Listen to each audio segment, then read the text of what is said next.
মির্চি নিবেদন, গল্প gold mine. গল্প গোল্ড মাইন। বইটির সত্ত্ব আনন্দ পাবলিশার্স প্রাইভেট লিমিটেড কর্তৃক সংরক্ষিত। শুনছেন সুনীল গঙ্গোপাধ্যায়ের লেখা উপন্যাস প্রথম আলোর দ্বিতীয় খণ্ড। আজ শুনবেন দ্বিতীয় পর্ব। গোপাললাল শীলের প্রস্তাব নিয়ে সহকর্মীদের সঙ্গে পরামর্শ করে গিরিশচন্দ্র বুঝলেন এছাড়া আর পথ নেই। এখন সবচেয়ে বড় কথা, হাতিবাগানে এই নতুন স্টার মঞ্চটি গড়ে তোলা। তার জন্য টাকা ধার করতে হচ্ছে। 20,000 টাকা থেকে 16,000 টাকাই তিনি এই মঞ্চ নির্মাণের জন্য নিঃস্বার্থভাবে দান করে দিলেন। অমৃতলালের হাত ধরে বললেন, আমার একটাই শর্ত রইল, এই থিয়েটারে যারা যোগ দেবে সবাইকে ভদ্র সন্তান বলে গণ্য করবে। আর দেখো, এখানে যেন কারুর কোনো অপমান না হয়। এমারাল্ডে এসে যোগ দিলেন গিরিশ। নতুন নাটক লিখলেন, পূর্ণচন্দ্র। খুব ধুমধাম করে তার উদ্বোধন হল। কিন্তু গিরিশের মন পড়ে থাকে স্টারে। একজন শিল্পীর মনটাই যে আসল, তা কজন বোঝে। গোপাললাল নানান চুক্তিতে বেঁধে ফেলেছিলেন গিরিশকে। প্রতিদিন নির্দিষ্ট সময়ে তিনি মঞ্চে হাজিরা দেন। যথাসাধ্য পরিশ্রম করে তিনি নাটকের সুষ্ঠু উপস্থাপনার ব্যবস্থা করেন। তবু যে ভেতরে ভেতরে তিনি উদাসীন, গোপাললাল তা জানেন না। স্টারের বন্ধুরা গোপনে গোপনে দেখা করতে আসে। বলছি, হাতিবাগানে মঞ্চ তো প্রস্তুত হয়ে গেছে, কিন্তু একখানা নতুন নাটক দিয়ে শুরু না করলে দর্শকরা আকৃষ্ট হবে কেন? পূর্ণচন্দ্র নাটকটাই কি স্টারের প্রাপ্য ছিল না? এখন স্টারের জন্য নতুন নাটক কে লিখে দেবে? এদিকে গোপাললালের সঙ্গে চুক্তি আছে যে গিরিশচন্দ্র অন্য কোনো থিয়েটারের জন্য নাটক লিখে দিতে পারবেন না। স্টারকে সাহায্য করার তো কোনো প্রশ্নই ওঠে না। অথচ স্টারের প্রতি গিরিশের প্রাণের টান। তিনি বললেন, আমার লেখা নতুন নাটক দিয়েই শুরু করতে হবে স্টারের জয়যাত্রা। একটু আধটু সুরাপান না করলে গিরিশের হাত খোলে না। ভালো ভালো সংলাপ মনে আসে না। গান রচনার সময় আরও দুপাত্তর চড়াতে হয়। ইদানিং তিনি নিজের হাতে কিছু লিখতে পারেন না। লেখার সময় তার হাত কাঁপে। তিনি নাটক রচনা করেন অবিনাশ নামে একটি ছেলেকে ডিকটেশন দিয়ে। আমার বাড়িতে বসে সেরকম ভাবে লেখা সম্ভব নয়। অহরহ এমারাল্ডের দূত আসে, আমার গতিবিধির উপরেও নজর রাখা হয়। একদিন গিরিশচন্দ্র শাড়ি পরে রমণী সেজে বাড়ি থেকে বেরোলেন। পথের কোনো লোক তাকে পুরুষ বলে সন্দেহ করল না। তিনি পাকা অভিনেতা। নারীর ভূমিকাই বা পারবেন না কেন? শুধু গোঁপটা লুকোবার জন্য ঘোমটায় মুখের অনেকখানি ঢেকে রাখতে হয়। গিরিশ বেশ মজা পেয়ে গেলেন। স্ত্রীলোক সেজে বাড়ি থেকে বেরিয়ে এক বন্ধুর বাড়ি গিয়ে নাটক ডিকটেশন দিতে লাগলেন। রচিত হল নসিরাম। সেটা স্টারে যখন মঞ্চস্থ হল, তখন নাট্যকারের নাম কেউ জানল না। বিজ্ঞাপনে দেওয়া হল রচয়িতার নাম সেবক। নাটক শুরু হবার আগে প্রস্তাবনা হিসেবে পাঠ করা হয় আত্মগোপনকারী নাট্যকারের এক কবিতা। হে সজ্জন, পদে নিবেদন, নির্বাসিত মন দুঃখে বঞ্চিলাম অধমুখে, বঞ্চিত বাঞ্ছিত তব চরণ বন্দন। দুটি মঞ্চেই অভিনীত হতে লাগল গিরিশচন্দ্রের নাটক। দুই দলে তীব্র প্রতিযোগিতা। একদিকে গিরিশ, অন্যদিকে তাঁরই শিষ্য সম্প্রদায়। এমারাল্ডের চেয়ে স্টারের টিকিট যেদিন বেশি বিক্রি হয়, সে সংবাদ পেয়ে গিরিশ বেশি পুলকিত হন। রাস্তা দিয়ে যেতে যেতে গিরিশ একদিন শুনতে পেলেন একজন পথিক আরেকজনকে বলছে, ওরে ভাই, স্টারের নতুন পালাটা দেখেছিস? একটা নতুন লোক নাটক লিখেছে, খোদ গিরিশ বাবুকেও দুও দিয়ে দিয়েছে। বছর দুয়েক এইভাবে কাটল। তারপর গোপাললাল শীল একদিন ম্যানেজারের ঘরে এসে মুখ ভেটকে বললেন, দূর দূর, থিয়েটার চালানো কি মানি বংশের কাজ? 8 আনা 1 টাকার টিকিট কেটে আসে ওই 5 পেঁচি লোকেরা। তাদের মন জুগিয়ে চলতে হবে আমাকে। কাল থেকে সব বন্ধ করে দাও। বড় লোকের খেয়াল, বেশি দিন তারা এক ব্যাপারে স্থির থাকতে পারে না। গোপাললালের শখ মিটে গেছে। তিনি রঙ্গমঞ্চ ভাড়া দিয়ে দিলেন অন্য লোকেদের, তারাও থিয়েটারই চালাবে। কিন্তু তাদের সঙ্গে গিরিশের কোনো চুক্তি নেই। তিনি খুশিতে ডগমগ হয়ে ফিরে এলেন স্টারে, তাঁর স্বভূমিতে। সকালবেলা থেকেই ভারী মিষ্টি সানাই বাজছে। ভৈরবী রাগিনী যেন ছড়িয়ে পড়েছে আকাশে বাতাসে। আষাঢ় মাস হলেও আজকের দিনটি বর্ষণমুক্ত পরিচ্ছন্ন। কুঠি বাড়ির বারান্দায় দাঁড়িয়ে রয়েছে রবীন্দ্র। সাধারণ প্রজাদের জমিদার বাবুর কাছে আসতে দেওয়া হয় না, বরকন্দাজরা বাধা দেয়। অধিকাংশ প্রজাই অবশ্য ভয়ে কাজ ঘেঁষে না। আবার দু চারজন এমনই সরল হয় যে নিয়মকানুন কিছুই বোঝে না, সোজা বজরায় উঠে আসে। রবীন্দ্র দেখতে পেলে বরকন্দাজদের থামিয়ে দিয়ে তাদের কাছে ডেকে নেন। তারপর অকপটে নিজেদের সুখ দুঃখের কথা বলে। তারা যে নালিশ জানাবার জন্য বা প্রতিকারের আশায় আসে তাও নয়, সবই তারা নিয়তি বলে মেনে নেয়। শুধু এই দেবপম দূরের মানুষটিকে নিজের কথা শুনিয়েই আনন্দ। কিছু কিছু বিচিত্র চরিত্রেরও দেখা পেয়েছে রবীন্দ্র। শিলাইদহতে একজন প্রায়ই আসে, সবাই তাকে বলে মৌলবী সাহেব। লোকটি পাঞ্জাবি মুসলমান, আরবি ফার্সি জানে। অত দূর থেকে এসে এই বাংলার এক গণ্ডগ্রামে কেন পড়ে আছে তা বোঝা দায়। লোকটি বেশ কথা বলে, কিছুক্ষণ ভালো লাগে, কিন্তু তার বকবকানি শেষ পর্যন্ত বিরক্তিকর পর্যায়ে চলে যায়। অচিমধ্যে সরদার নামে আর একজনও বেশ গল্প জমায়। সে নাকি একজন কবিয়াল, কিন্তু তার কবিয়ালির চেয়ে উদ্ভট গল্পই বেশি উপভোগ্য। তাঁরও একটা দোষ আছে। শেষের দিকে সে জমিদারির ম্যানেজার এবং অন্যান্য আমলাদের সম্পর্কে নানান দোষের কথা সাতকাহন করে বলতে শুরু করে। তার ধারণা এতে জমিদার বাবু খুশি হবেন। রবীন্দ্র সবচেয়ে অবাক হয়েছিল শিলাইদহ পোস্ট অফিসের এক পিয়নকে দেখে। চিঠির থলে পিঠে নিয়ে যাবার সময় সে আপন মনে গান করে। একদিন বজরার ছাদে বসে তার সেই গান শুনে রবীন্দ্র নিজেই তাকে ডেকে পাঠিয়েছিল। লোকে বলে ওর নাম গগন হরকরা। রবীন্দ্রের কাছে সে নিজে অবশ্য বলল, আগে আমার নাম গগনচন্দ্র দাস। সাধারণ এক অশিক্ষিত মানুষ, সে নিজে গান রচনা করে, নিজেই সুর দেয়। রবীন্দ্র শুনতে শুনতে ভাবে, আমি কোথায় পাবো তারে, আমার মনের মানুষ যে রে, হারায় সেই মানুষই।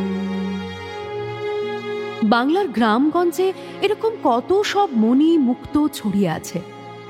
গগন হরকরার গান শুনতে শুনতে রবীন্দ্রর মনে হয়েছে, এই ধরনের সব লোকগীতি, মেয়েলি ছড়া, ব্রতকথা, মাঝিদের গান, এই সব সংগ্রহ করে রক্ষা করা দরকার। এই সবই তো আমাদের সংস্কৃতির উত্তরাধিকার। শাহজাদপুরে এসে এখনো তেমন কোনো আকর্ষণীয় মানুষের দেখা পাওয়া যায়নি।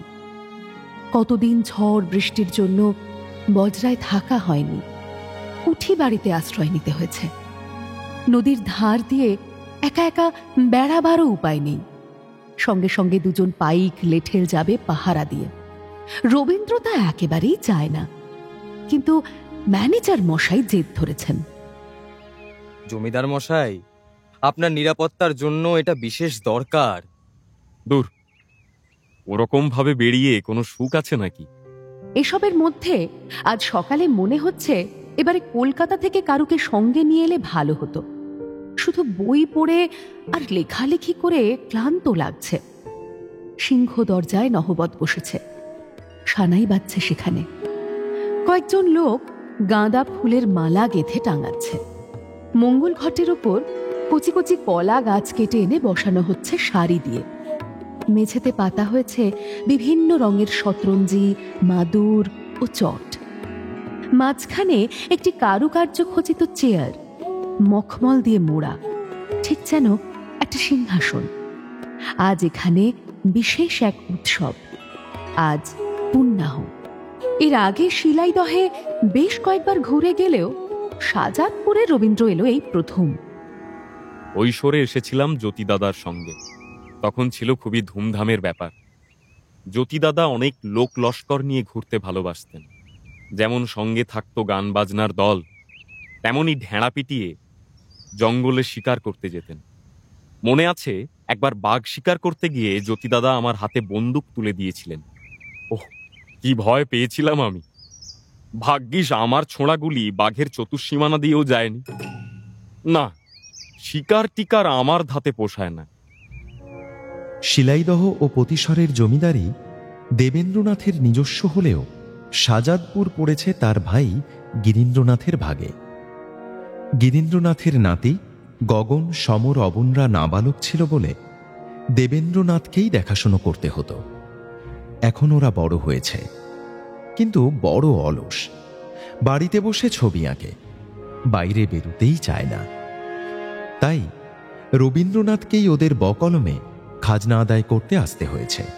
একসময় ম্যানেজার মশাই এসে বললেন, হুজুর, এবার যে নিচে যেতে হয়, সকলে অপেক্ষা করে আছেন। বেশ একখানা ঝলমলে পোশাক পরে নিতে হলো রবীন্দ্রনাথকে।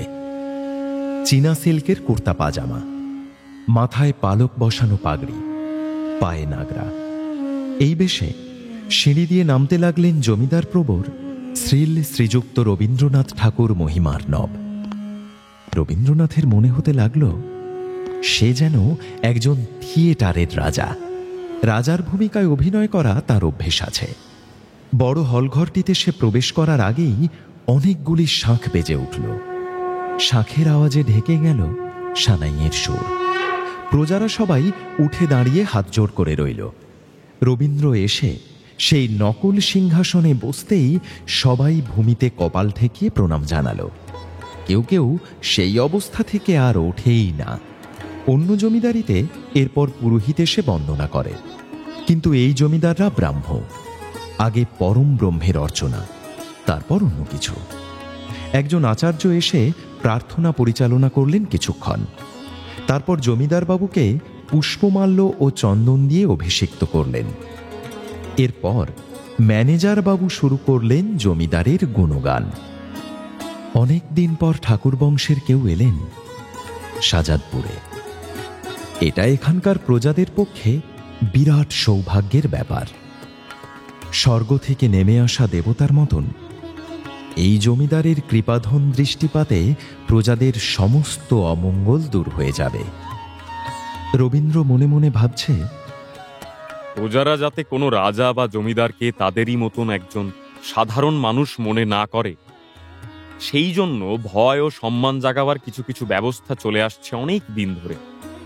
এই জন্যই রাজা জমিদারদের নামগুলি খুব লম্বা লম্বা হয়, সাধারণ মানুষের থেকে আলাদা। যতই গরম থাকুক তবু জবরজং পোশাক পরতে হয় রাজাকে। তিনি উচ্চাসনে বসবেন, তিনি কথা বলবেন নিচের দিকে তাকিয়ে। প্রজাদের কথা বলতে হবে মুখ তুলে। ম্যানেজার স্তুতি করে যাচ্ছে, রবীন্দ্র হাসছে ঠোঁট টিপে আর ভাবছে, এরা কেউ জানে না আমি আসলে একজন নকল রাজা। বক্তৃতায় ম্যানেজার বাবু তাকে দেবতা বানিয়ে দিয়েছে, আর রবীন্দ্র মনে মনে বলছে তার সদ্য রচিত কবিতার লাইন। খাঁচার পাখি ছিল সোনার খাঁচাটিতে, বনের পাখি ছিল বনে। সে এখন খাঁচার পাখি। বক্তৃতা শেষ করার পর ম্যানেজার বাবু রবীন্দ্রনাথের গলায় আরেক প্রস্থ মালা পরিয়ে প্রণাম করলেন ভুল উণ্ঠিত হয়ে। ম্যানেজার বাবুই এখানকার দণ্ডমুণ্ডের কর্তা। তিনি যাকে এমনভাবে প্রণাম জানান, সেই জমিদার তাহলে কতখানি বড়। এবার রবীন্দ্রকে প্রজাদের সম্বোধন করে ভাষণ দিতে হবে। যিনি স্বয়ং নাট্যকার ও অভিনেতা, তার পক্ষে এই ভূমিকাটি শক্ত কিছু নয়। সুললিত কণ্ঠে তিনি সমবেত প্রজা ও আমলাবর্গকে আশীর্বাদ জানালেন। এই উৎসবের দিনে প্রজাদের মধ্যে থেকে বিশিষ্ট কোনো ব্যক্তিকে পুণ্যাহ পাত্র হিসেবে বেছে নেওয়া হয়। জমিদার নিজের হাতে সেই পুণ্যাহ পাত্র প্রজাকে প্রথম গলায় সোনার মালা পরিয়ে বরণ করবেন। তারপর তাকে নতুন কাপড়, 1 হাঁড়ি দই, উত্তরীয়, একটি বড় মাছ, পান, তামাক ও ফলমূল ভর্তি একটি পাত্র উপঢৌকন হিসেবে দেবেন। জমিদার যে কতখানি প্রজানুরঞ্জক, তিনি যে শুধু গ্রহণ করেন না, প্রজাদেরও অনেক কিছু দেন, এই অনুষ্ঠান তারই প্রতীক। এবারে যাকে পুণ্যাহপাত্র হিসেবে নির্বাচিত করা হয়েছে, তিনি একজন মধ্যবয়স্ক মুসলমান। পোশাক আশাক দেখে মনে হয় বেশ সম্ভ্রান্ত। ম্যানেজারের নির্দেশ মতন রবীন্দ্র তাকে চন্দনের ফোঁটা ও মালা পরালো। তারপর উপহার দ্রব্যগুলি তুলে দিল হাতে। সেসব মাথায় ঠেকিয়ে একপাশে সরিয়ে রেখে প্রজাটি হঠাৎ শুয়ে পড়ে রবীন্দ্রের পা জড়িয়ে ধরলেন। একজন বয়স্ক মানুষ পায়ে হাত দিচ্ছে বলে রবীন্দ্র স্বাভাবিক সংকোচেই পা সরিয়ে নিল। কিন্তু প্রজাটি তা মানবে কেন? বহু যুগের সঞ্চিত বিশ্বাস এটাই যে জমিদারের পা স্পর্শ করে প্রণাম জানাতে হয়। আর তাই বুকে হেঁটে এগিয়ে এসে তিনি আবার ঝাঁপিয়ে পড়লেন রবীন্দ্রের পায়ে।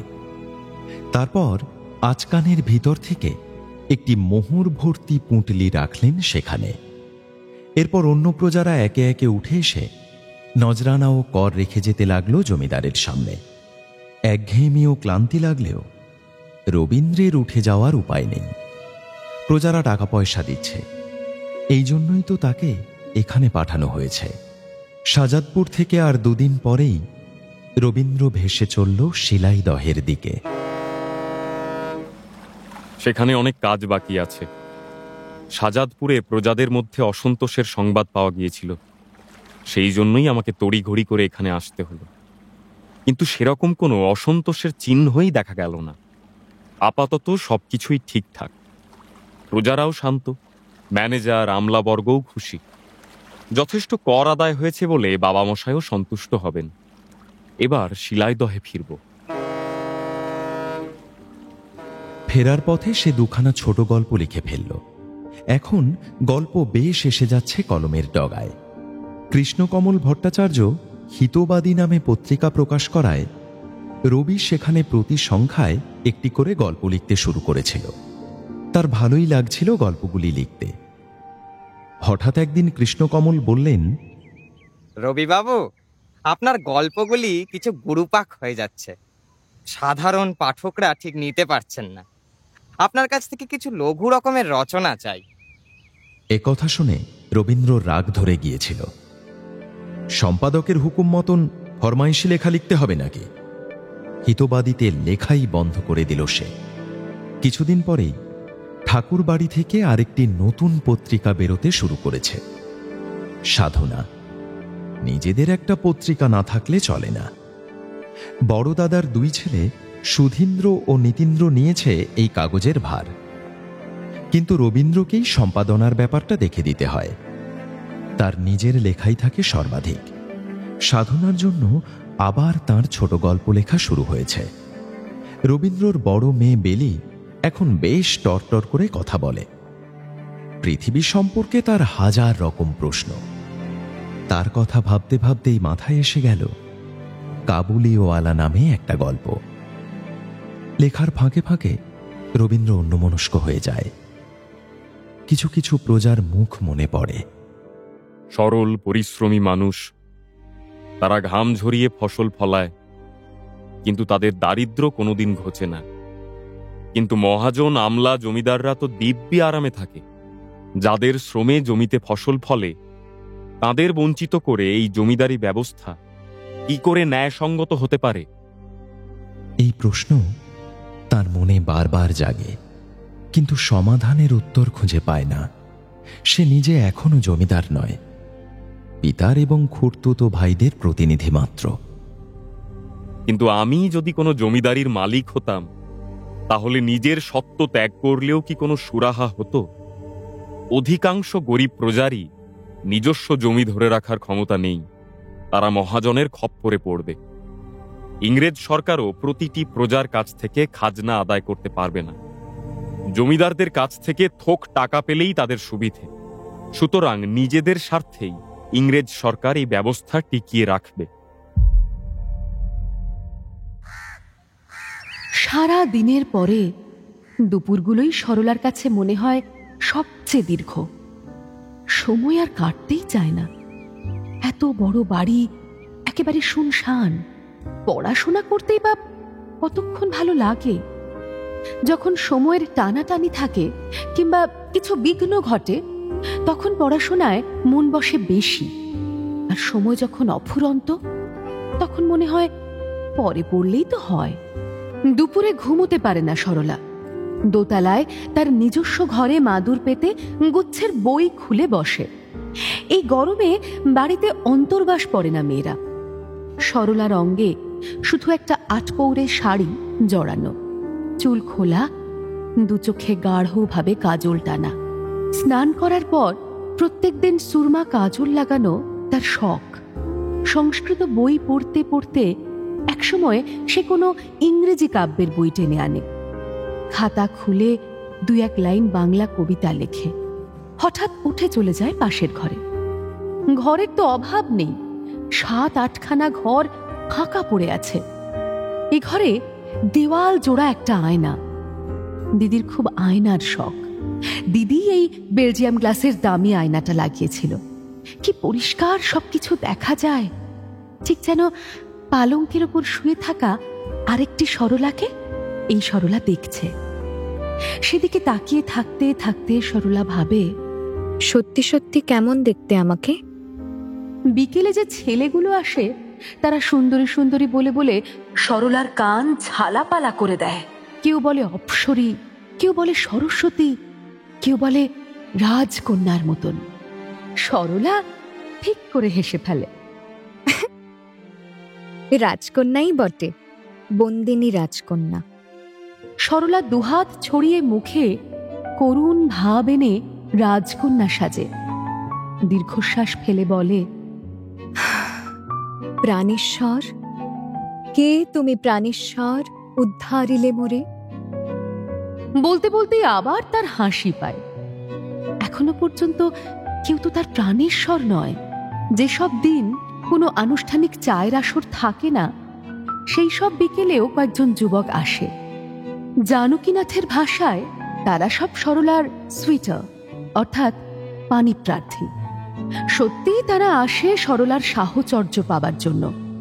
তার মনোরঞ্জনের জন্য তারা উপহার আনে কত রকম। ফুল ছাড়া সরলা অবশ্য অন্য কিছুই গ্রহণ করে না। তাদের মিষ্টি মিষ্টি স্তুতিবাক্যও বিশ্বাস করে না। সে জানে ওরা আমাকে অত সুন্দরী সুন্দরী বলে। বিবিকে দেখলেও গদগদ ভাবে ওই একই কথা বলবে। আমি নিজে তো জানি বিবি আমার চেয়ে অনেক বেশি সুন্দর। কেউ কেউ যখন একটু নিভৃতি পেয়ে সরলার কাছে উচ্ছ্বাস দেখাতে আসে, তখনও সরলা হেসে ফেলে। তারা হকচকিয়ে যায়। সরলাও বোঝে যে এমন ভাবে হেসে ফেলা উচিত নয়, কিন্তু আমি যে হাসি সামলাতে পারি না। একদিন ওদের একজন এমন নিরালা দুপুরে উঠে এসেছিল দোতলায়। বিশেষ পরিচিতদের মধ্যে কারোর যে ওপরে আসার নিষেধ আছে তা নয়, তবু দুপুরবেলা মেয়েরা যখন অন্দরমহলে কিছুটা অসংবৃত অবস্থায় থাকে, তখন কোনোভাবে জানান দিয়ে আসাটাই প্রথা। কিন্তু যোগিনী চাটুর্যে হয় অতি সরল অথবা পাগল। বড় মামা দ্বিজেন্দ্রনাথের বড় মেয়ে সরোজার বিবাহ হয়েছে মোহিনী চট্টোপাধ্যায়ের সঙ্গে। তিনি সম্মানিত ব্যক্তি। সরোজার খুড়তো, মাস্ততো, মামাতো মিলিয়ে 18-20 জন ভাই বোনের সকলেরই তিনি জামাইবাবু। এই মোহিনী জামাইবাবুর 4টি ভাই আছে। তাদের সর্বত্র অবাধ গতি। এদের মধ্যে সজনী আর যোগিনী দুজনেরই পছন্দ সরলাকে। দুজনেরই কেমন যেন পাগলাটে স্বভাব। সরলাকে তুষ্ট করার জন্য সজনী যখন তখন বেসুরো গলায় গান গেয়ে ওঠে। সবাই হেসে গড়াগড়ি দিলেও সে থামতে চায় না। যোগিনী আবার উল্টো রকমের। সে প্রায় কথাই বলতে চায় না। চুপ করে মুগ্ধ নয়নে সরলার দিকে চেয়ে বসে থাকে। অন্য কেউ কথা বলতে গেলেও সে উত্তর দেয় না। তাই নিয়ে বারবার হাসি ঠাট্টা করলে সে হঠাৎ অতি উৎসাহী হয়ে বলে ওঠে, তাস খেলবে, তাস খেলবে। এক প্যাকেট তাস নিয়ে সে সশব্দে ফ্যাটাতে বসে। তাস খেলায় সে খুবই তুখোড়। এই খেলা দিয়েই সে তার শ্রেষ্ঠত্ব প্রমাণ করতে চায়। যোগিনী চাটুর্যেকে হঠাৎ দোতলার ঘরে দেখে খুব অবাক হয়ে গিয়েছিল সরলা। সেদিনও সে দিদির ঘরের এই পালঙ্কেই শুয়েছিল। যোগিনী চাটুর্যে বেশ সুপুরুষ, সচরাচর সে সাহেবী পোশাক পরে, কিন্তু ধুতি ও আচকানে তাকে আরো ভালো মানায়। সেদিন তার দেশি বেশ, হাতে একটি মখমলের কৌটো, মুখখানা বিউহল ধরনের। সরলা প্রথমে ভেবেছিল ওই মখমলের কৌটোর মধ্যে নিশ্চয়ই তাস আছে, যোগিনী তাস খেলতে এসেছে। কিন্তু দরজার কাছে যোগিনী কিছুক্ষণ দাঁড়িয়ে রইল চুপ করে। তার কৌটোটি খুলে বার করল একটি আতরের শিশি। দ্রুত এগিয়ে এসে সেই শিশিটা সরলার এক হাতের মুঠোয় দিয়ে বলল, সরলা সরলা, যে কথা আমি এতদিনও তোমায় বলতে পারিনি, আজ তা বলতে এসেছি। এই যে আতরটুকু গাজিয়াবাদ থেকে আনিয়েছি, বড় স্বাদ হলো তোমাকে দিই। এ যেন আমারই বুকে নির্যাস, তুমি অঙ্গে মাখরে। মিতবাক যোগিনী চাটুর্যের যেন সব সংকোচের বাঁধ ভেঙে গেছে। অনর্গল কথা বেরিয়ে আসছে। একজন রূপবান প্রেমিক উপহার এনেছে আতরের শিশি। সরলা উদ্ভিন্ন যৌবনা কুমারী, নিরালা দুপুর, তৃতীয় কোনো ব্যক্তির এসে পড়ার কোনো সম্ভাবনা নেই। প্রেমের এমন উপযুক্ত পরিবেশ, তবু সরলা হঠাৎ উত্থিত একটা ফোয়ারার মতন হেসে লুটুপুটি খেতে খেতে বলতে লাগলো, ওকি ওকি, তুমি এমন শুদ্ধ ভাষায় কথা বলছো কেন? সেই হাসিতে চুপসে গিয়ে পিছু হটতে লাগলো যোগিনী। আবার দরজার কাছে গিয়ে এমন বিস্ফারিত নয়নে তাকিয়ে রইল যেন সে গ্রহান্তরের কোনো প্রাণীকে দেখছে। সরলার হাসি আর থামেই না। সেদিনের পর যোগিনী আবার দিন সাথে গুম মেরে গিয়েছিল, যদিও এ বাড়িতে আসা বন্ধ করেনি। সেদিন যোগিনী মনে খুব আঘাত পেয়েছিল, সরলা বুঝতে পারে। কিন্তু সরলার যে ওই ধরনের কথা শুনলেই ন্যাকামি মনে হয়, আজও সে কথা মনে পড়ায় তার হাসি পেয়ে যাচ্ছে। ওদের আরেক বন্ধু অবিনাশ চক্রবর্তীও নিয়মিত আসে। এর মাথায় বাবরি চুল, কাঁধে সবসময় থাকে নীলের চাদর। ঢুলু ঢুলু চক্ষুটি দেখলেই মনে হয় কবি কবি। অবিনাশ নিজে অবশ্য কবি নয়, তার বাবা ছিলেন নামজাদা কবি বিহারীলাল চক্রবর্তী। অবিনাশ যখন ছোট ছিল তখন তার বাবা তাকে নিয়ে একটা কবিতা লিখেছিলেন। তার মধ্যে একাধিকবার সম্বোধন ছিল বাছনি আমার। এখন অবিনাশকে অনেকেই আড়ালে বাছনি আমার বলে ডাকে।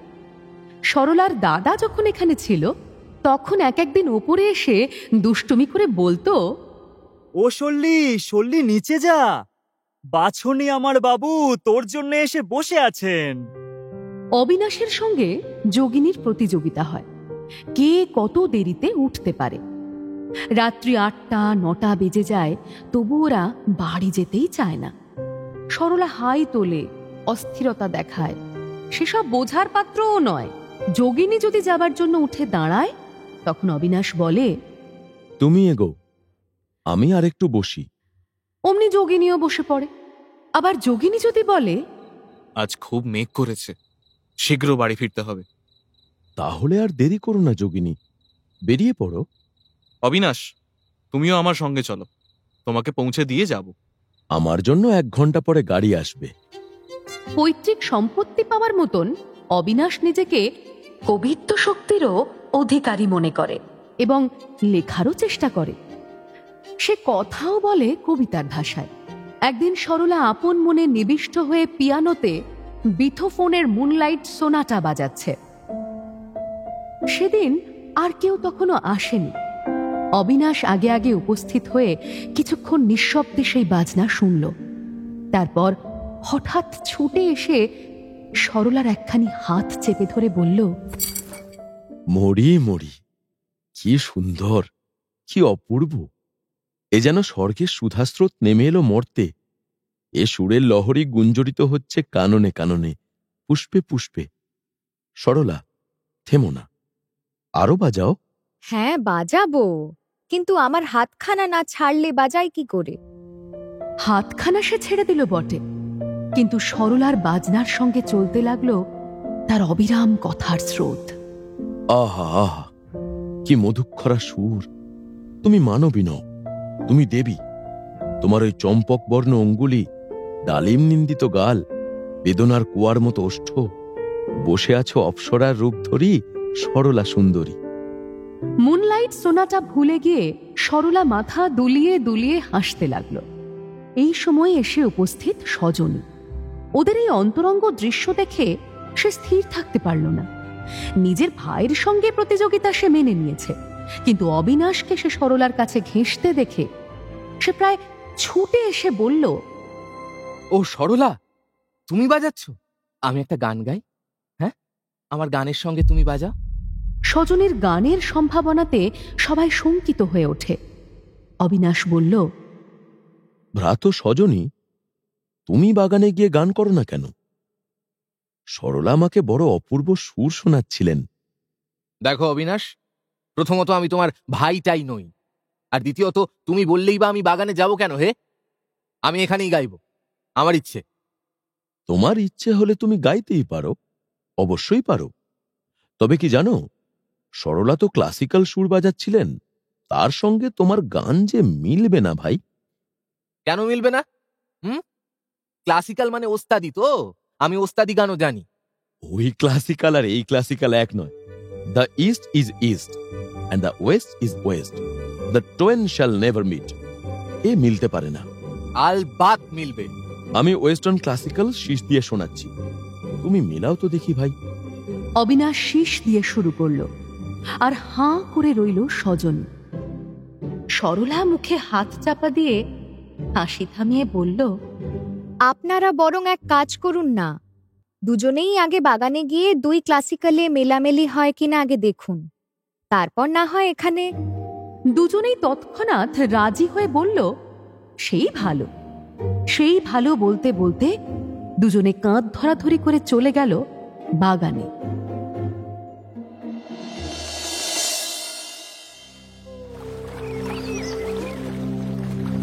পদ্মা নদী ধরে এসে গোরাই নদীর মুখটায় ঢুকে শিলাইদহ কুঠিবাড়ি। এই নামটির বেশ মজার একটি ইতিহাস আছে। বিরাহিমপুর পরগনার এই গ্রামটির নাম এককালে ছিল খোরশেদপুর। খোরশেদ নামে এক ফকির এসে আস্তানা গেড়েছিল এখানে। তারপর সেই ফকিরের নাম মুছে গেল সাহেবী আমলে।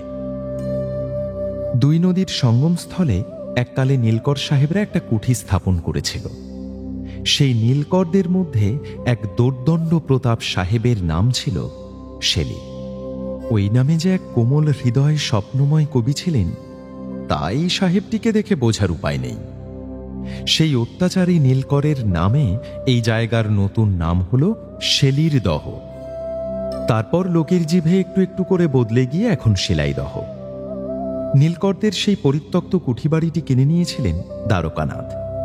রবীন্দ্রের মনে আছে, কৈশোর বয়সে এখানে সদল বলে বেড়াতে এসে আমরা সেই বিশাল কুঠি বাড়িটিতেই থেকেছিলাম। বাড়িটি একেবারে জরাজীর্ণ হয়ে পড়েছিল।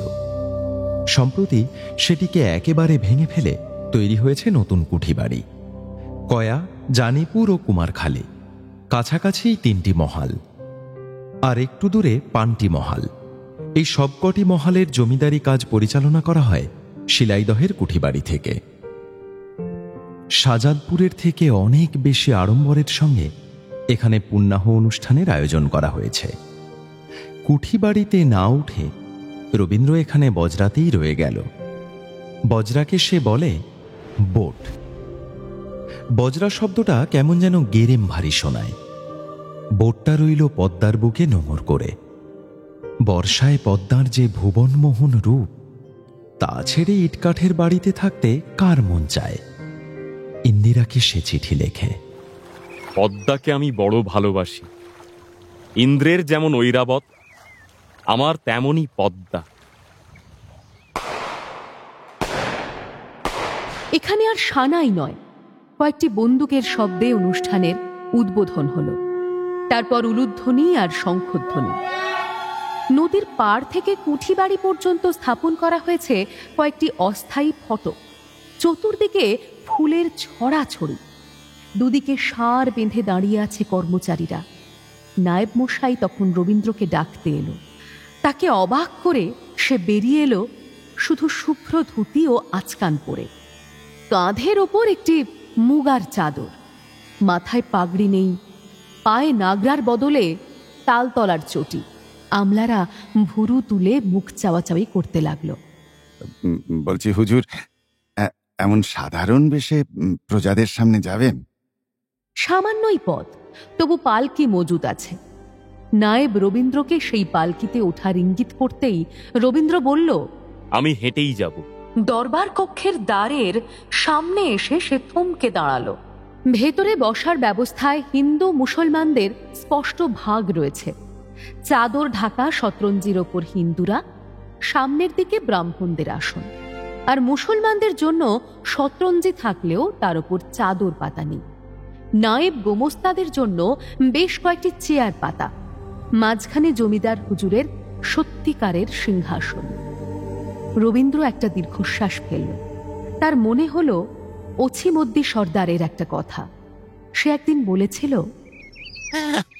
হুজুর, শাহাদের হাত থেকে শাকদের বাঁচান। কথাটা প্রথমে বুঝতে পারেনি রবীন্দ্র। এখানে সব মুসলমানদের শেখ বলে, পরস্পর সম্বোধন করে ও শাখের পো, এইভাবে। অধিকাংশ প্রজাই মুসলমান বা শেখ। ইদানিং হিন্দু মুসলমানের সম্পর্কটি বেশ স্পর্শকাতর হয়ে এসেছে। সারা ভারতের অধিকাংশ মুসলমান নেতা এখন হিন্দুদের সঙ্গে হাত মিলিয়ে কংগ্রেসে যোগদানের বিরোধী। গ্রাম বাংলাতেও কি সেই প্রভাব ছড়িয়েছে? অছিমদ্দি সর্দার অবশ্য সেভাবে কথাটা বলেনি। মুসলমান অর্থাৎ শেখরা প্রায় সবাই গরিব। হিন্দুদের মধ্যেও গরিব আছে, তবে তাদের মধ্যে সাহা সম্প্রদায় মহাজনী করে। তারা ধনবান। গরিবদের ভূমি, গয়নাপত্র, হাল, গরু বন্ধক রেখে তারা ফুলে ফেঁপে ওঠে। জমিদারি কাচারির ম্যানেজার থেকে সমস্ত আমলাই হিন্দু। সুতরাং শোষক ও উৎপীড়ক বলতে কিছু হিন্দুর মুখই মনে পড়ে। রবীন্দ্র ভাবে, এই অবস্থা কি যুগ যুগ ধরে চলতে পারে? হিন্দুদের মধ্যে যারা শিক্ষিত এবং শুভবোধ সম্পন্ন, তাদেরও এই দিকটা চোখে পড়ে না। শাহজাদপুরে রবীন্দ্র যা মুখ ফুটে বলতে পারেনি, এখানে সে আর দ্বিধা করে না। এখানে তার কর্তৃত্ব অনেক বেশি। রবীন্দ্র ম্যানেজারকে মৃদু গলায় জিজ্ঞেস করল, প্রজাদের এই রকম ভিন্ন ভিন্ন বসার ব্যবস্থা কেন? এইরকমই তো চলে আসছে হুজুর। কারা আগে প্রণামী দেবে, কারা পরে দেবে, সেইভাবে বসানো হয়েছে। মুসলমানরা সংখ্যায় অনেক বেশি, তারা পরে দেবে কেন? তাদের বসার জায়গায় চাদর পাতা নেই কেন? এটাই প্রথা হুজুর। সমাজে যার যেরকম স্থান, ব্রাহ্মণের স্থান সর্বাগ্রে, তারপর কায়স্থরা। প্রথা মাত্রই ভালো নয়। অনেক প্রথা যুগ অনুযায়ী বদলাতে হয়। এসব তুলে ফেলুন, সবাই একসঙ্গে মিলেমিশে বসবে। তা কি হয় হুজুর? ওতে দুষ্ট প্রজারা লাই পেয়ে যাবে যে। আপনি চলুন হুজুর, সিংহাসনে গিয়ে বসুন। শুভ মুহূর্ত পার হয়ে যাচ্ছে। আজ পুণ্যাহ, আজ প্রজাদের সঙ্গে মিলনের উৎসব। এমন বিভেদের ব্যবস্থা আমি মেনে নিতে পারি না।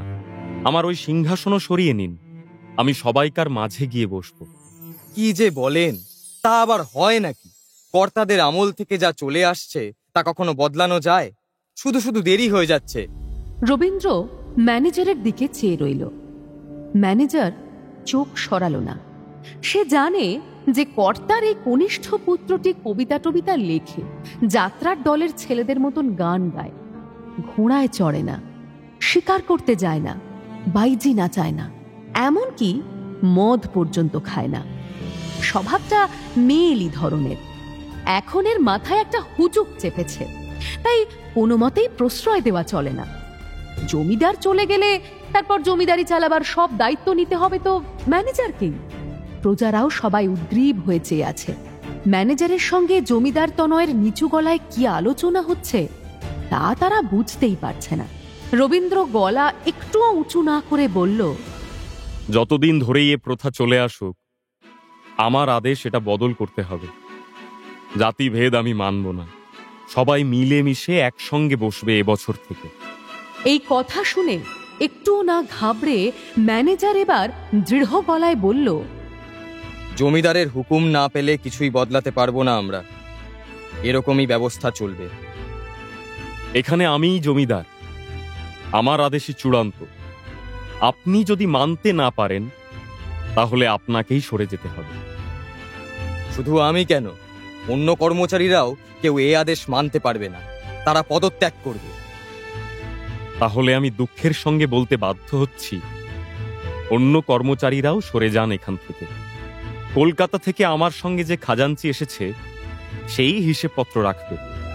রবীন্দ্র এবার এগিয়ে গিয়ে তার জন্য রক্ষিত ভারী সিংহাসনটা দুহাতে তুলে সরিয়ে দিল একপাশে। তারপর প্রজাদের দিকে ফিরে বলল, এই পুণ্যাহ আমাদের সকলের মিলনের দিন। এই মিলন উৎসবে পরস্পরের মধ্যে কোনো ভেদ থাকতে পারে না। পৃথক আসন সব সরিয়ে দেওয়া হোক, আমি সকলের সাথে এক আসনে বসব। প্রজাদের মধ্যে বিভ্রান্তির কোলাহল শুরু হয়ে গেল। এই কথার তাৎপর্য প্রথমে বুঝতেই পারল না অনেকে। ব্রাহ্মণরা রাগারাগি শুরু করে দিল। অন্যদিকে মুসলমানরাও বলল, আমরা তো বেশ বসে আছি, অসুবিধা তো কিছু নাই।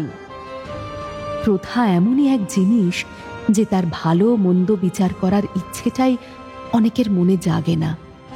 যে কোনো পরিবর্তনেই অনেকে ভয় পায়। ছেলে ছোকরারা বেশ উৎসাহিত হয়ে উঠল। তারা চেয়ার ও শতরঞ্জি সব সরিয়ে দিয়ে ঢালাও ফরাস পেতে দিয়ে চেঁচিয়ে বলতে লাগলো, যার যেখানে ইচ্ছে বসে পড়ো, হুজুর বলেছেন তার কাছে প্রজাদের কোনো জাত নেই, সবাই সমান। সকলের স্থান সংকুলান হবার পর রবীন্দ্রের নির্দেশে শুরু হলো মাঙ্গলিক পাঠ। আচার অনুষ্ঠান যেমন চলার চলতে লাগলো। ম্যানেজার সমেত অনেক কর্মচারী দূরে সরে দাঁড়িয়েছিল। একসময় 2-3 জন এসে বসে পড়ল পেছনের দিকে। রবীন্দ্র তাদের দিকে চেয়ে হেসে বলল, অন্যরাও যদি এখন আসতে চায় আমার আপত্তি নেই। ম্যানেজার বাবুকেও আমি পদত্যাগ প্রত্যাহারের অনুরোধ জানাচ্ছি। এই কবি ধরনের ছোকরাটির যে এতখানি মনের জোর থাকবে তা ম্যানেজার কল্পনাও করেনি। সে হার স্বীকার করতে বাধ্য হল। সমস্ত অনুষ্ঠান চুকে গেল নির্বিঘ্নে।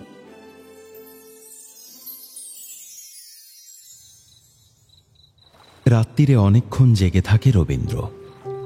মাল্লা পাহারাদাররা ঘুমিয়ে পড়লেও লণ্ঠন জেলে সে ইন্দিরাকে চিঠি লেখে। কখনো ছাদের উপর উঠে বিশাল আকাশের নিচে দাঁড়ায়। বর্ষায় পদ্মা নদীর যৌবন যেন প্রতিদিনই বিকশিত হচ্ছে। রাত্রির নদী ফিসফিস করে কত কথা বলে। এই নদীর দিকে চেয়ে থাকতে থাকতে মনে পড়ে যায় এক রহস্যময়ী রমণীর কথা। আজই তার সঙ্গে দেখা হয়েছিল নদীর ধারে। সে একজন গেরুয়া পরা যুবতী, বেশ খাজা মাজা শরীর। কোথা থেকে সেই গ্রামে এসেছে কেউ জানে না। বসাকদের একটা এঁদো পুকুরের ধারে একটা তমাল গাছের নিচে কুটির বেঁধে একলা একলা থাকে। তার কোঁচরে সবসময় বাঁধা থাকে অনেক ফুল। তার নাম সর্বক্ষেপী। কেউ কেউ বলে সে নাকি জাদু জানে। নায়েব মশাই ও রবীন্দ্রকে সাবধান করে দিয়েছে। বাবু মশাই, ওর চোখের দিকে তাকাবেন না, তাহলে আর কলকাতায় ফিরতে পারবেন না। সে কথা শুনে রবীন্দ্রর হাসি পেয়েছিল। সকালবেলা নদীর ঘাটে সেই সর্বক্ষেপীর সঙ্গে রবীন্দ্রের মুখোমুখি দেখা। থমকে দাঁড়িয়ে সর্বক্ষেপী এমন একটা ভাব করল যেন সে রবীন্দ্রকে বহুদিন চেনে। কোঁচর থেকে এক মুঠো গন্ধরাজ ফুল তুলে রবীন্দ্রের হাতে দিতে দিতে বলল, গৌর, কেমন আছো গৌর? তারপর সে রবীন্দ্রনাথের গালে হাত বুলিয়ে দিতে দিতে বলল, গৌর সুন্দর আমার পরাণের নিধি। সেই কোমল হাতের স্পর্শে রবীন্দ্রের শরীর শিরশির করছিল। এ গ্রামের কেউ তাকে এমনভাবে ছুঁতে সাহস করবে না। সর্বক্ষেপী একটা গানও গেয়েছিল। সেই গান শুনে রবীন্দ্র ভাবল, গানটি কি সর্বক্ষেপীর নিজের রচনা না আগেকার কোনো পদকর্তার? মিলিয়ে দেখতে হবে, তবে সুরটি অপূর্ব। আজ সারাদিন নিজের লেখার সময়ও রবীন্দ্র মাঝে মাঝে সেই গানটা গুনগুন করেছে। সুরটা গেঁথে গেছে তার মনে। অনেক রাতেও কিছু কিছু নৌকা যায়। দূরে দেখা যায় বিন্দু বিন্দু আলো। আকাশে চাঁদ ও মেঘের লুকোচুরি চলছে। স্নিগ্ধ বাতাস বয়ে নিয়ে আসছে রাত্রে ফোটা ফুলের সুগন্ধ। চলন্ত নৌকোয় শোনা যায় রাত জাগা মাঝিদের গান। একটা নৌকো এদিকেই আসছে। রবীন্দ্র উৎকর্ণ হয়ে গানের কথাগুলো বোঝার চেষ্টা করল। পাশ দিয়ে যাবার সময় বোঝা গেল বেশ কিছুটা। যোগবতী কেন বা করো মন ভারী, পাবনা থেকে এনে দেব টাকা দামের মোটরে। এই যে চিরকালের তৃষিত বিরহীর গান। কোন দূরগ্রামে রয়ে গেল স্ত্রী কিংবা প্রেমিকা, সওদাগর কবে ফিরবে তার ঠিক নেই। সেই অভিমানিনীকে সান্ত্বনা দেবার জন্য প্রেমিকটি পাবনা থেকে 1 টাকা দামের মোটরই কিনে আনবে। রবীন্দ্র ভাবে, মোটরিটা কি বস্তু? কি সেই দুর্লভ জিনিস পাবনায় পাওয়া যায়? মাত্র 1 টাকা দাম, যা পেলে প্রেমিকার মুখে হাসি ফুটবে। রবীন্দ্র দ্রুত কামরায় ফিরে গিয়ে নিজের খাতায় গানটি লিখে রাখল। তার মনে হলো, এমন সরল হৃদয় ভরা গান অনেক কবি লিখতে পারবে না। এই গান কেন নির্জন রাত্রির নদীবক্ষে হারিয়ে যাবে? গগন হরকরাকে ডেকে তার গানগুলিও লিখে নেব। যাক, এবার জমিদারি পরিদর্শনে এসে আদায়পত্র ভালোই হয়েছে। বাবা মশাই খুশি হবেন। এছাড়াও গ্রাম বাংলার কত গান, কত মানুষের মুখ, জীবনের কত বিচিত্র বিকাশ, প্রকৃতি ও মানুষের অঙ্গাঙ্গী সম্পর্কের অনুভব আমি যে আমার অভিজ্ঞতার ঝুলিতে বোঝাই করে নিয়ে চলেছি, সেই সম্পদের পরিমাপ করবে কে? নতুন স্টার থিয়েটারে ফিরে আসার কয়েক বছরের মধ্যেই গিরিশচন্দ্র তাঁর জীবনের কঠিনতম আঘাতটি পেলেন এই স্টারেরই বন্ধু, সহকর্মী ও শিষ্যদের কাছ থেকে। নসিরাম ছাড়া আর কোনো নাটক এই 2 বছরে স্টারের জন্য লিখে দিতে পারেননি গিরিশচন্দ্র। তখন ম্যানেজার অমৃতলাল বসু সরলা নামে একখানি নাটক নামিয়ে দিল। তারক গঙ্গোপাধ্যায়ের স্বর্ণলতা উপন্যাসটির নাট্যরূপ সাদামাটা সামাজিক কাহিনী।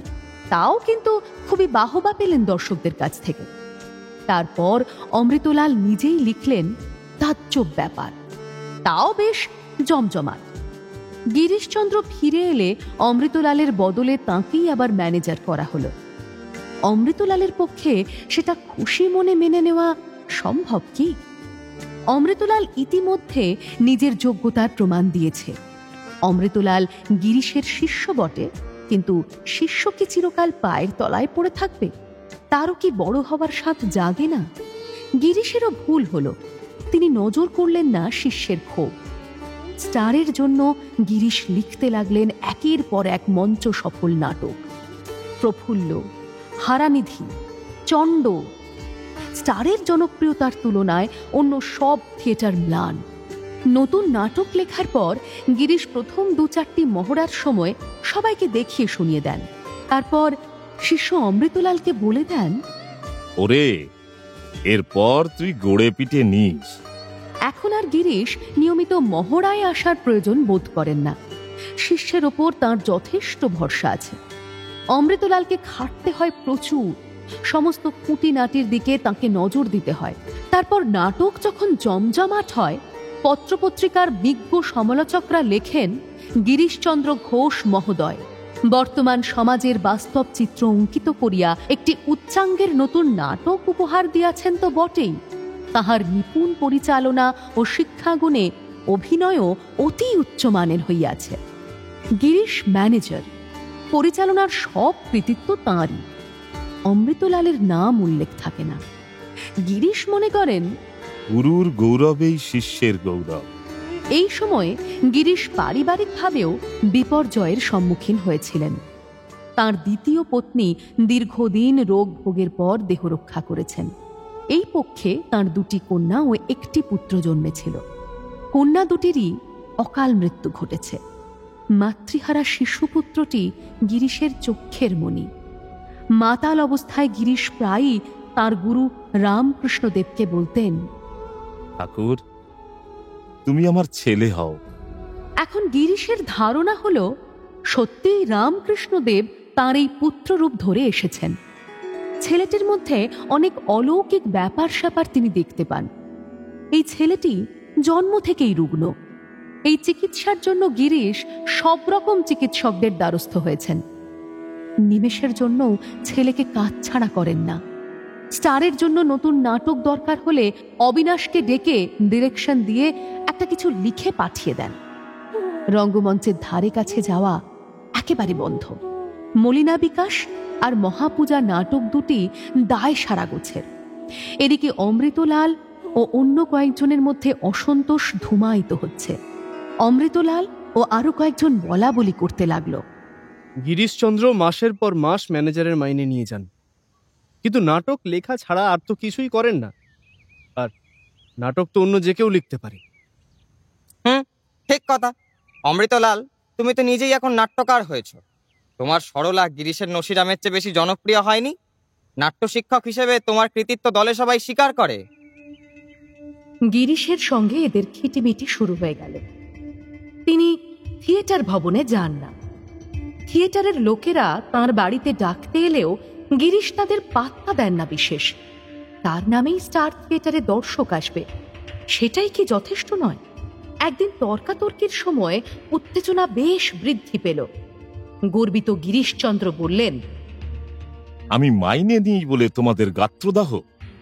ঠিক আছে, আমি বেতন চাই না, নাটকও আর লিখে দেব না, তোমরা যা খুশি করো। গিরিশচন্দ্র নিশ্চিত ধরে নিয়েছিলেন দু একদিনের মধ্যেই অমৃতলালরা অনুতপ্ত হয়ে তাঁর কাছে ক্ষমা চাইতে আসবে, পায়ে ধরে তাঁকে স্টারে ফিরিয়ে নিয়ে যাবে। কিন্তু কেউ এলো না। তাঁকে বাদ দিয়েই স্টার দিব্যি চলতে লাগলো। যখন একা থাকে সরলা এক এক সময় ভাবে, সজনী, যোগিনী কিংবা অবিনাশের অন্য অনেক গুণ আছে। তিনজনই মোটামুটি সুপুরুষ, কৃতবিদ্য, ভালো বংশে জন্ম। কিন্তু এখানে এসে সব সময় প্রেম প্রেম ভাব করে কেন? পুরুষরা কি ভাবে শুধু প্রেমের কথা বলে মেয়েদের মন জয় করা যায়? মেয়েরা যে পুরুষ মানুষদের পৌরুষ ও ব্যক্তিত্বের প্রতি বেশি আকৃষ্ট হয়। এরা এদেশের মানুষের কথা, পরাধীন দেশের গ্লানি, ইংরেজ শাসনের ঔদ্ধত্য, এসব বিষয়ে কখনো কোনো কথা বলে না। আলোচনায় এসব প্রসঙ্গ উঠলেও চুপ করে থাকে, যেন ওদের নিজস্ব কোনো মতামতই নেই। এদের চেয়ে অনেক চৌকস ছিল আর একজন, তার কয়েকটা কথা সরলার মনে দাগ কেটে আছে। জামাইবাবু ফণীভূষণ মুখোপাধ্যায় রাজশাহী কলেজে অধ্যাপনা করেন। একবার সরলা তার মায়ের সঙ্গে গিয়েছিল দিদি জামাইবাবুর কাছে। সেই প্রথমবার সরলার পূর্ববঙ্গ ও উত্তরবঙ্গ ঘুরে দেখার অভিজ্ঞতা হয়েছিল। কি ভালো কেটেছিল কয়েকটা দিন। কি সুন্দর পরিষ্কার ছিমছাম শহর রাজশাহী। এই রাজশাহী তো এককালের পৌণ্ড্রবর্ধন বা বরেন্দ্রভূমি ছিল। কত রকম আদিবাসী আছে সেখানে। স্যার তারকনাথ পালিতের ছেলে লোকেন পালিত বিলেত থেকে আইসিএস হয়ে এসে রাজশাহীতে অ্যাসিস্ট্যান্ট ম্যাজিস্ট্রেট। তীক্ষ্ণ বুদ্ধিসম্পন্ন, ঝকঝকে চেহারার তরুণ। দেশ বিদেশের সাহিত্য সম্পর্কে অগাধ জ্ঞান। সরলা রবি মামার কাছে এই লোকেন পালিতের অনেক গল্প শুনেছে। রাজশাহীতে এসে ভালো করে পরিচয় হল। কোর্টে কয়েক ঘন্টার জন্য সে সরকারি কাজ করে এসে সারাদিনের অধিকাংশ সময়ই এ বাড়িতে কাটায়। তার সঙ্গে কথা বলতে বসলে গল্পের আর শেষ হয় না। সরলা একদিন জিজ্ঞেস করেছিল, আপনি তো ম্যাজিস্ট্রেট, শুনেছি ম্যাজিস্ট্রেটদের ইংরেজ সমাজের সঙ্গে মিশতে হয়, তাদের পার্টিতে গিয়ে খানা খেতে হয়, নাচতে হয়। আপনি তো যান না দেখি। ইংরেজদের সঙ্গে আপনার বন্ধুত্ব হয়নি? ইংরেজদের সঙ্গে আমাদের সমান সমান বন্ধুত্ব হওয়া কি কিছুতে সম্ভব? পার্টিতে বাধ্য হয়ে যাই মাঝে মাঝে, যেতে ভালো লাগে না। ইংল্যান্ডে যখন ছাত্র ছিলাম বেশ কয়েকজন সহপাঠীর সঙ্গে বন্ধুত্ব হয়েছিল। তারা খাঁটি ইংরেজ। ঘন্টার পর ঘন্টা আড্ডা দিতাম, গান গাওয়া হতো। একদিন তারা সবাই মিলে একটা গান গাইল। Rule Britain, Britain rules the waves, Britons never shall be slaves. সেদিন বুকের মধ্যে ধক করে উঠেছিল।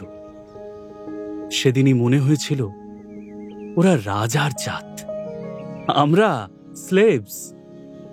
ওদের সঙ্গে আমাদের বন্ধুত্ব হওয়া অসম্ভব। ফণীভূষণ ছাত্রদের নিয়ে ব্যস্ত থাকেন, স্বর্ণকুমারী ছেলেমেয়েদের মধ্যে থাকেন না। আড্ডা হয় হিরণময়ী আর সরলার সঙ্গে লোকেনের। কত রকম খেলা, কত জায়গায় তিনজনে বেড়াতে যাওয়া। একদিন লোকেন ওদের দুই বোনকে জিজ্ঞেস করল, আচ্ছা, প্রেম আর বন্ধুত্বের মধ্যে কি তফাৎ বলতে পারো? হিরণময়ীর কর্ণমূল রাঙা হয়ে গেল। প্রেম যেন বইয়ের পৃষ্ঠার একটা জিনিস। সে বলল, যা, তা আবার মুখে বলা যায় নাকি? কেন বলা যাবে না দিদি? তুই বাপু পারিস তো বল, আমি ওসব মুখে উচ্চারণ করতে পারবো না। বন্ধুত্ব আর প্রেম প্রায় কাছাকাছি। তফাৎ হচ্ছে প্রেমের দুটি ডানা থাকে, বন্ধুত্বের তা থাকে না। Friendship is love without it's wings. বাহ, চমৎকার বলেছ তো। লোকেন, তোমার হাতে ওটা কি? বইয়ের মতন। এটাকে বলে স্পেকট্রোস্কোপ। এর মধ্যে 100খানা বিলিতি ছাপা ছবি আছে, পরপর দুখানা একই ছবি। একটার উপর আর একটা রাখলে অমনি সেই ছবিখানা একেবারে জলজলে হয়ে ওঠে। আচ্ছা, এক কাজ করা যাক। হিরণময়ী তো বলছে প্রেম আর ভালোবাসার তফাতের কথা মুখে বলতে পারবে না, লিখে বোঝাতে পারবে? চটপট তোমরা দুজনেই 10-12 লাইন লিখে ফেলো। যারটা ভালো হবে তাকে আমি এই দুর্লভ জিনিসটা উপহার দেব। দুই বোন দুদিকে মুখ ফিরিয়ে লিখতে বসে গেল। সরলা তখন সবে এন্ট্রান্স পাশ করেছে। তার তাড়াতাড়ি লেখা হয়ে গেলেও সে দিদিকে সময় দিল। দুজনের কাগজ একসঙ্গে গম্ভীর মুখে পড়ে গেল লোকেন। তারপর বলল, আমি ম্যাজিস্ট্রেট হিসেবে রায় দিচ্ছি, সরলাটি বেশি ভালো হয়েছে। পুরস্কারটি তারই প্রাপ্য। এই নাও। তুমি যে দিচ্ছ সেটা লিখে দাও। দেখো, ভেতরে লেখা আছে। সরলা পাতা উল্টে দেখল, to Sarala, from a dear friend. সে তাকালো দিদির দিকে। হিরণময়ী বলল, কি লেখা রয়েছে দেখি দেখি। এ কি ভারী অন্যায়, আমি খেলবো না। তুমি আগে থেকে সরলার নাম লিখে রেখেছ, ওকেই দেবে ঠিক করেছিলে। আমি যে জানতাম। তবু এটা অন্যায়, এটা দিদিকেই দাও। হিরণময়ী অবশ্য বোনের ওপর রাগ করেনি। ছোট বোনকে সে প্রাণের অধিক ভালোবাসে। এখনো ছেলেপুলে হয়নি হিরণময়ীর, স্বভাবটা রয়ে গেছে ছেলে মানুষের মতন। একদিন বিকেলে তিনজনে বেড়াতে যায়। শহর ছাড়িয়ে চলে যায় অনেক দূরে, তবে গাড়িতে নয়, হাঁটতেই ভালো লাগে। এখানে এখনো প্রচুর বন জঙ্গল আছে। জঙ্গলের ধার ঘেঁষে হাঁটতে হাঁটতে এক এক সময় হিরণময়ী পিছিয়ে পড়ে। সরলা আর লোকেন একেবারে গল্পে মশগুল। হিরণময়ীর দিকে তাদের নজরই নেই। হিরণময়ী একসময় থমকে দাঁড়িয়ে পড়ে আর বলে, আমি আর যাব না, তোমরা যাও, আমি বাড়ি ফিরছি। কেন, এর মধ্যে ক্লান্ত হয়ে গেলে? না ভাই, ক্লান্ত আমি হইনি। তোমরা দুটি তো গল্প করছো, তোমরাই বেরাও, আমার থাকার দরকার কি? আপনার থাকার অবশ্যই দরকার আছে বই কি। আমরা তিনজনে একসঙ্গে আছি, এখন আমরা বন্ধু। শুধু দুজনে বেরোলে যদি সেটা প্রেম বলে মনে হয়। মনে হয় তো হলোই বা। কি রে শোলি, তোর ডানা দুটো বার করবি নাকি? না দিদি, তুমি যেতে পারবে না, আমরা একসঙ্গে গান করব।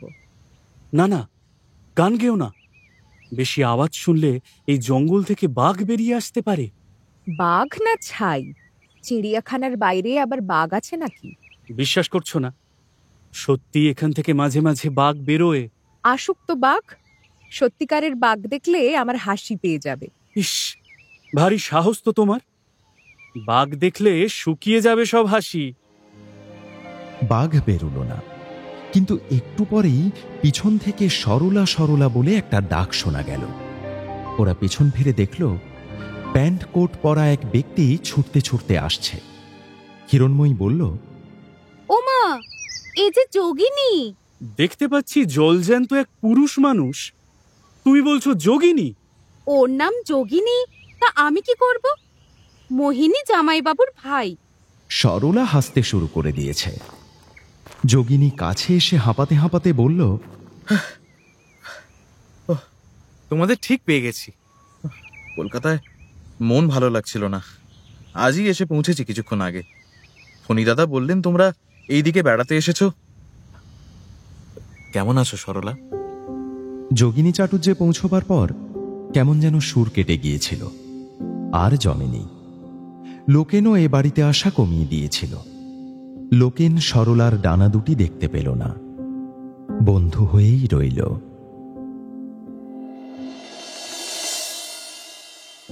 পুত্রের অবস্থার দিন দিন অবনতি হচ্ছে। গিরিশ এখন থিয়েটার নিয়ে মাথা ঘামাতেও পারছেন না। ডাক্তারের পরামর্শে ছেলেকে নিয়ে হাওয়া পরিবর্তনের জন্য মধুপুর যাবেন ঠিক করেছেন। হাতে বিশেষ টাকা নেই। এই সময় নীলমাধব চক্রবর্তী নামে একজন বিনা থিয়েটার ভাড়া নিয়ে সেখানে সিটি থিয়েটার নামে নতুন থিয়েটার খুলে গিরিশচন্দ্রর বিল্লমঙ্গল, বুদ্ধদেব চরিত, বেল্লিক বাজার এইসব পুরনো নাটক নামাতে চাইছে। গিরিশকে তারা কিছু টাকাও দিয়ে গেল। মধুপুরে একটি বাড়ি ভাড়া করে গিরিশ ছেলেকে প্রায় বুকে করে রইলেন। মধুপুরে তরি তরকারি খুব টাটকা, বাস নির্মল, ডিম মাংস ইত্যাদি অবিশ্বাস্য রকমের সস্তা। পুত্র একটু একটু আরোগ্যের পথে এগোচ্ছে। গিরিশেরও স্বাস্থ্যের বেশ উন্নতি হচ্ছে। মদ্যপান খুব কমিয়ে দিয়েছেন। এই সময়ে আচম্বিতে এক দুঃসংবাদ এলো। স্টার থিয়েটার তাকে ম্যানেজার হিসেবে বরখাস্ত করেছে এবং তারা নীলমাধবের নামে একটি মামলাও দায়ের করেছেন। স্টার থিয়েটারের জন্য তিনি যেসব নাটক লিখেছেন বেতনভোগী ম্যানেজার হিসেবেই লিখেছেন। ওই সব পুরনো নাটক স্টারেরই সম্পত্তি। অন্য নাট্যদলকে তিনি অনুমতি দিতে পারেন না। গিরিশ প্রথমে সংবাদটি বিশ্বাসই করতে পারলেন না। স্টার কর্তৃপক্ষ আমার সঙ্গে এমন ব্যবহার করতে পারে? স্টার তো আমারই সন্তান। স্টারের জন্য আমি কি না করেছি। শুধু মেধা ও পরিশ্রম নয়, অনেকবার অনেক টাকা আমি বিনা শর্তে ব্যয় করিনি এই থিয়েটারের জন্য। হাতিবাগানের রঙ্গমঞ্চ গড়ার জন্য ভ্রুক্ষেপ মাত্র না করে দিয়ে দিইনি 16,000 টাকা। এই তো সেদিনও কংগ্রেসের অধিবেশন উপলক্ষে লেখা মহাপূজা নাটকের অভিনয় দেখে মহারাজ কালীকৃষ্ণ ঠাকুর আমাকে যে 1,000 টাকা পুরস্কার দিয়েছিলেন, সেই টাকা আমি নিজে না নিয়ে বিলিয়ে দিয়েছিলাম সব অভিনেতা অভিনেত্রীদের মধ্যে। সেই স্টার একজন সামান্য কর্মচারীর মতো আমাকে বরখাস্ত করছে, মামলা আনছে আমার নামে। এ জগতে কি কৃতজ্ঞতা বলে কিচ্ছু নেই? কিন্তু মানুষ অতীত নিয়ে বাঁচে না, বর্তমানেই রূঢ় সত্য। কৃতজ্ঞতার বোঝাও বেশি দিন বইতে যায় না কেউ। হ্যাঁ, আগে স্টারের জন্য অনেক কিছু করেছেন তিনি, কিন্তু এখন যে মাসের পর মাস গর্বিত বচন ছাড়া আর কিছুই পাওয়া যায় না তার কাছ থেকে। বিনোদিনীও তো স্টারের জন্য শরীর বিক্রয় করেছেন পর্যন্ত। সেই বিনোদিনীকেও কি সরে যেতে হয়নি স্টার থেকে? গিরিশ ব্যস্ত হয়ে ফিরে এলেন কলকাতায়। ফিরে এসে দেখলেন স্টারের কর্মকর্তাদের মনোভাব বেশ কঠোর। নটনটিদের মধ্যেও তার সমর্থক বিশেষ কেউ নেই। মামলা ওরা চালাবেই। দলচ্যুত নীলমাধবের কাছ থেকে টাকা নিয়ে তাকে অন্য নাট্যদল খোলায় সাহায্য করেছেন। এজন্য লোকচক্ষে গিরিশকে হেয় করা হবে। মামলা মোকদ্দমা গিরিশ চিরকাল এড়িয়ে যেতে চান। আজ তাঁর কপালেই সেই বিড়ম্বনা। অমৃতলাল আড়াল থেকে কলকাঠি নাড়লেও প্রকাশ্যে কখনো প্রাক্তন গুরুর মুখের ওপর কটুবাক্য বলে না। একদিন সে নিরিবিলিতে এসে গিরিশের সঙ্গে দেখা করল। খানিকক্ষণ চুপচাপ বসে রইল দুজনেই। গিরিশের বুকে উত্তাল অভিমান। এই অমৃতলালকে তিনি কত অল্প বয়স থেকে দেখেছেন, কত সুখ দুঃখের সে সঙ্গী ছিল। গুরুকে প্রণাম না জানিয়ে সে কখনো গুরুর সামনে মদের গেলাসে হাত দেয়নি। কতবার গিরিশ একেবারে বেসামাল হয়ে পড়লে সে তাকে প্রায় কাঁধে করে বাড়ি পৌঁছে দিয়েছে। এই অমৃতলাল আজ শত্রুপক্ষের প্রতিনিধি। মানুষের জীবনের কি বিচিত্র লীলা! একটু ইতস্তত করে অমৃতলাল বলল, গুরুদেব যদি কিছু মনে না করেন, গুটি কত কথা বলবো। যদি রাগ করেন, আমাকে শাস্তি দিতে চান, দেবেন, কিন্তু আগে কথাগুলি শুনুন।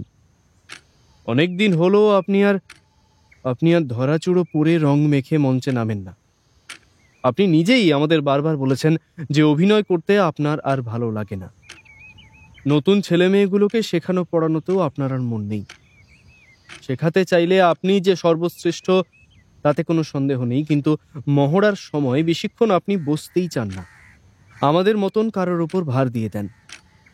তাই কিছুদিন ধরেই আমাদের মনে হচ্ছিল যে থিয়েটারের ওপর থেকে আপনার টান চলে গেছে। আপনার মন প্রাণ আর এই জগতে নেই। থিয়েটারের উপর আমার টান নেই।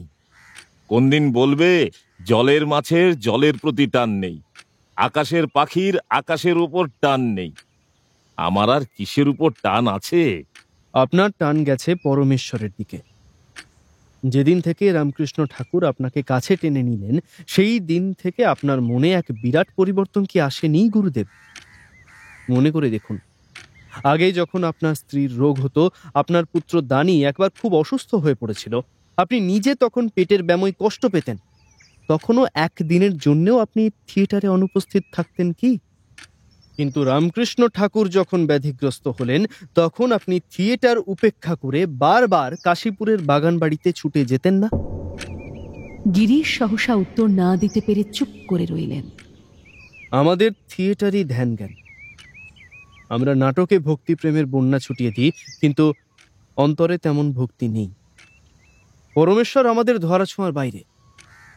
আমার নাট্যগুরু আপনি, আর কোনো গুরু ধরিনি। টিকিট বিক্রি, মঞ্চ সাজানো, চাকরি, এতগুলি লোকের প্রতি মাসের বেতন, এই সমস্ত তুচ্ছ জিনিস নিয়ে আমাদের মাথা ঘামাতে হয়। কিন্তু আপনি এসবের ঊর্ধ্বে উঠে গেছেন। আপনি মুক্ত পুরুষ। এখন আর থিয়েটারের খুঁটিনাটির সঙ্গে আপনার নাম জড়িয়ে রাখার কোনো মানে হয় না। থিয়েটারের সঙ্গে আমি আর কোনো সম্পর্ক রাখবো না বলতে চাও? আপনি নিজেই তো আর সম্পর্ক রাখছেন না, শুধু নাটক লিখছেন। তাই দেখুন, শুধু যদি একটা দয়া করেন, নতুন নাটক যা লিখবেন তা শুধু স্টারকেই দেবেন, অন্য কোনো দলকে দেবেন না। শুধু এটুকু হলেই আমি অন্য অংশীদারদের বলে আপনার নামে মামলা তুলে নেওয়ার জন্য রাজি করাতে পারি। অমৃতির, তুই কি বলতে চাস তা কি আমি বুঝিনি? তোর এখন ডানা গজিয়েছে, নাটক লিখছিস, নাট্যাচার্য হয়েছিস, আমাকে সরিয়ে দিয়ে তুই এখন স্টারের সর্বে সর্বা হতে চাস? তাই হ, তবে গুরুমারা বিদ্যেতে তুই যশস্বী হ, আমি আশীর্বাদ করছি। এরপর স্টারের পরিচালকরা একটা চুক্তিপত্র নিয়ে এলো। গিরিশচন্দ্রর নামে তারা মোকদ্দমা তুলে নেবে, কিন্তু স্টার রঙ্গমঞ্চের সঙ্গে তার আর কোনো সম্পর্ক থাকবে না। অন্য কোনো থিয়েটার দলকেও তিনি প্রকাশ্য বা অপ্রকাশ্যভাবে সাহায্য করতে পারবেন না। এমনকি স্ত্রীলোকের ছদ্মবেশেও অন্য দলের হয়ে নাটক লিখে দিয়ে আসতে পারবেন না। নাটক লিখলে স্টারকেই দিতে হবে, স্টার তা ন্যায্য মূল্য দিয়ে কিনে নেবে। যদি গিরিশের কোনো নাটক স্টারের অপছন্দ হয়, তাহলে সে নাটক তিনি অন্য দলকে দিতে পারেন, কিন্তু অভিনয় শেখাতে পারবেন না। মোট কথা, দর্শকের আসন ছাড়া আর কোনো মঞ্চে তার প্রবেশ নিষেধ হয়ে গেল। স্টার থিয়েটারের প্রতি তার যত দান ও সাহায্য ছিল এককালে, তার স্বীকৃতিস্বরূপ তিনি যতদিন বাঁচবেন তাকে মাসিক 100 টাকা করে পেনশন দেয়া হবে। সেই চুক্তিপত্রে স্বাক্ষর করতে করতে গিরিশচন্দ্র তাচ্ছিল্যের সঙ্গে বললেন, যা, আমি আর নাটকও লিখব না। থিয়েটারের সঙ্গে আমার সম্পর্ক ঘুচে গেল। আমি আর কোনো দিন ওদিকের পথও মাড়াবো না। তাতে তোরা খুশি তো? গিরিশচন্দ্র বেকার, নটকুল চূড়ামণি, বঙ্গের গ্যারিক এখন বেকার। পেশাদারি মঞ্চের সমস্ত নটনটি যার কাছ থেকে শিক্ষা পেয়েছে, সেই নাট্যাচার্য আর কোনো রঙ্গমঞ্চে পা দেবেন না। যিনি অপ্রতিদ্বন্দ্বী নাট্যকার, বাংলা ভাষার শেক্সপিয়ার, তিনি নিরোগ আর স্বাস্থ্যবান থাকলেও আর নাটক লিখবেন না। এ কি বিনোদিনীর অভিশাপ? পূর্ণ যৌবনে বিনোদিনীকেও তো বিদায় নিতে হয়েছে। বাংলা তথা ভারতের শ্রেষ্ঠ অভিনেত্রী এবং শ্রেষ্ঠ নাট্যপুরুষ দুজনেই থিয়েটার থেকে নির্বাসিত। এ যেন নিয়তির বিচিত্র পরিহাস। গিরিশ ঘোষ মঞ্চ থেকে সরে গেলেন। তার জীবনে নেমে এলো বেকারত্ব। বাংলার রঙ্গমঞ্চ গিরিশ ছাড়া। এ যেন অসম্ভব এক ঘটনা। গিরিশ নেই, বিনোদিনী নেই, এরপর আর কি কি হবে বাংলার রঙ্গমঞ্চে? নতুন নাট্যকার হিসেবে কে আসবে? আর নটি, বিনোদিনীর অভাব মেটানোর মতো কাউকে কি পাবে বাংলার থিয়েটার? অন্যদিকে নব্য জমিদার রবীন্দ্র শিলাইদহের জমিদারি পরিদর্শনে গিয়ে ভেঙে ফেলছে এত বছর ধরে চলে আসা জাতিভেদ, ধনী দরিদ্রের মধ্যের সীমারেখা। এর পরিণাম কি হবে? আর সরলা, এই শিক্ষিত দেশপ্রাণা যুবতী, জীবনের কোনো বড় সিদ্ধান্ত নেবে কি এবার?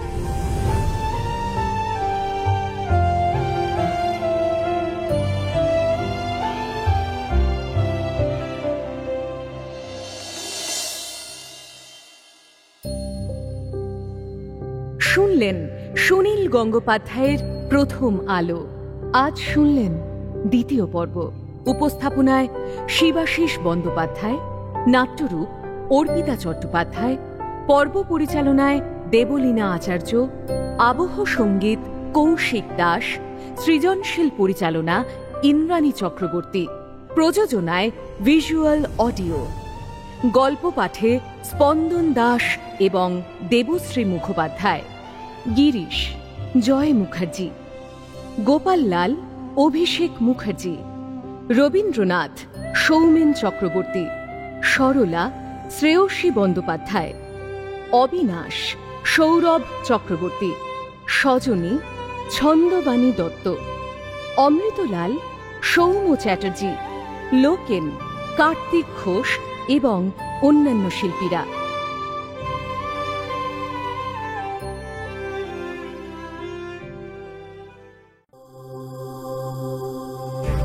মির্চি নিবেদন গল্প গোল্ড মাইন।